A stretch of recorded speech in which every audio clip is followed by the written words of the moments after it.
I'm interrupting the regular flow of copy room conversations with the short season to help us ease back into the thinking and doing of work. Every August on CRC, there will be a bonus season about a book I hope you'll read. In that bonus season, the podcast will include some segments from the book as well as some solo episodes about the themes of that book. This August, the short season is about my book, Nothing's Missing, a year of reckoning, release, and remembering who I am.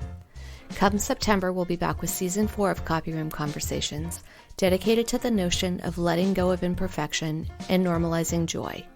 Not coincidentally, two of the main themes from Nothing's Missing.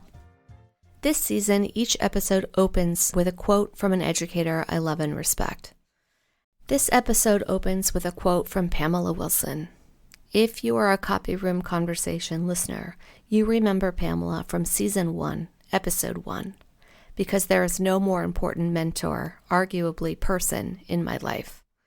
We also have a quote from another teacher I love and respect, Lydia McClanahan, an educator and mother from Los Angeles, who works with me at the Center for Culturally Responsive Teaching and Learning.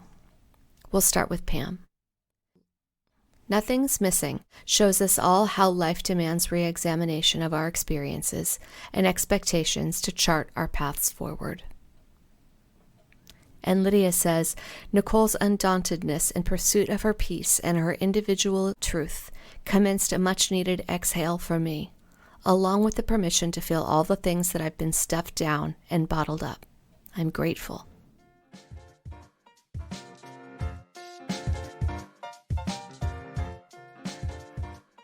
This story comes from the chapter Wildflowers Don't Grow in Rows.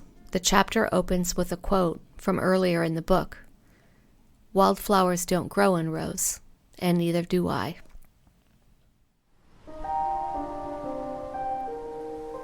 I'm a Jane of many trades, but a master of none. None, that is, except resistance. My body bears this out with a tension that runs down deep to my bones, creating what feels like steel cables up my spine and into my neck.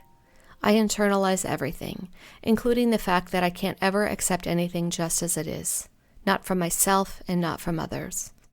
The manifestations of my resistance are pretty complex, but the roots are not at all ambiguous. I am an expert at resistance because of my nemesis, should. Should has been around as long as I can remember. I was a very easy child to raise and to teach because I was eager to please. While other kids might have needed to be yelled at or grounded, I just needed should. Should would remind me what to do and how to do it and why. Should would knock any shred of rebellion out of me and hold me still. Quiet, pretty, obedient, a good girl. I never learned to need to trust myself because I always had should around to tell me what to do. Lately, I'm finding myself pretty pissed off at should, but I still can't seem to shake her. Nothing just ever is when should is in town, and should is always in town. I shouldn't feel that way. I shouldn't be like that. I shouldn't eat that. I should be better at this. In short, should's a real asshole. It feels so striking to me now because I'm alone so much more often with my dog. While should rules my world, only the present moment rules Mario's. This can be a danger, i.e., I see those shoes, I must chew them. But it is mostly a gift. I see that lady, I must go smooch her. Mario never resists a scrap of food or chasing a squirrel or barking at a potentially murderous mailman. And he never ever resists an opportunity for joy or love, no matter when, where, or how they come. What a beautiful frame of reference by which to live in this world. Sometimes he does get his heart broken, but because he lives so readily in the present moment, he has a remarkable resilience about him. I love my friend. She told me to go away and I'm sad. Oh, a toy. Wonderful. And so it goes. What I most envy is that Mario's inability to resist inherently leads him to trust his instincts. Should doesn't dwell in his town because he has no time or need for her. She can say all she wants, but none of it matters because he trusts his own voice more than hers. What kind of glorious liberation must this be? Curiously enough, since we've been together here in this apartment, Mario has not chewed up one thing. He barely barks. He doesn't even chase his tail. He didn't need should to tell him to make these changes, because at this point his strongest instincts seem to be focused on protecting me. This is a place to keep safe, to keep quiet, to protect. This is a place where my beloved needs me to chill out so she can take care of her business. He stands guard over me, this dog, not with should or fear or a butter knife, but with a grounded confidence in his instincts. Love and loyalty are his mechanisms of choice, and for the first time in my life, all alone in this tiny apartment, I really and truly feel safe. Maybe I don't need should to make decisions for me.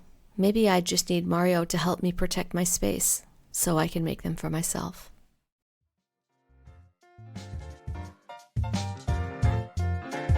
Thank you for listening to Season 3, with episodes released on Sundays and Wednesdays in August, each one dedicated to a different chapter in the book Nothing's Missing.